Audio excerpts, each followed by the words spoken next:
विशेष भाव में बड़पोखरिया ग्राम पंचायत रे आज धान मंडी उद्घाटन होती सहित गोटे धान प्रोक्योरमेंट सेंटर रो शुभ उद्घाटन 37 लाख टंकार शुभ भित्तिप्रस्तर होती से विशेष भाव में खुशी मो गाँव समस्त भाई माने माँ माने भौणी माने युवक बंधु माने आम समस्ते आसलु एवं सरकारी समस्त अधिकारी वृंद जिला परिषद सदस्य सरपंच समिति मेंबर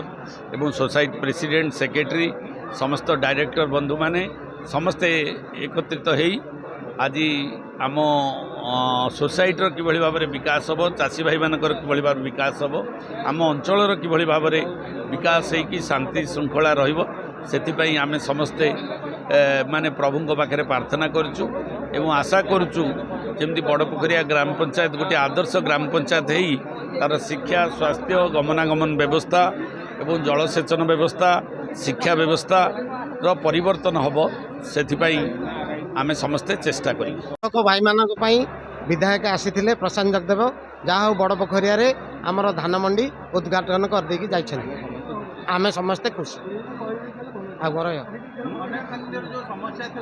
ताहे सबू दूरीभूत करिकी रास्ता घाट पानी पवन सबू काम बुझाबुझी करके जाइछन विधायक महोदय आसिकी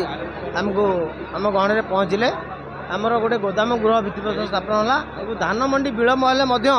धान मंडी उद्घाटन होला आमर ये धान मंडी 3टा पंचायत को नहीं संलग्न करुच्ची तेणु बड़ मंडी तेणु धान मंडी सुरखुर है सभापति और संपादक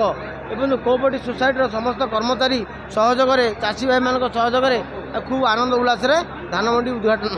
विधायक कले आम गहण एस सार थे मिलर प्रिय बाबू थे आमर समस्त बहु मान्य लोक थे सीआर सार थे एआर थे समस्त माध्यम आमर धान मंडी उद्घाटन भल भल।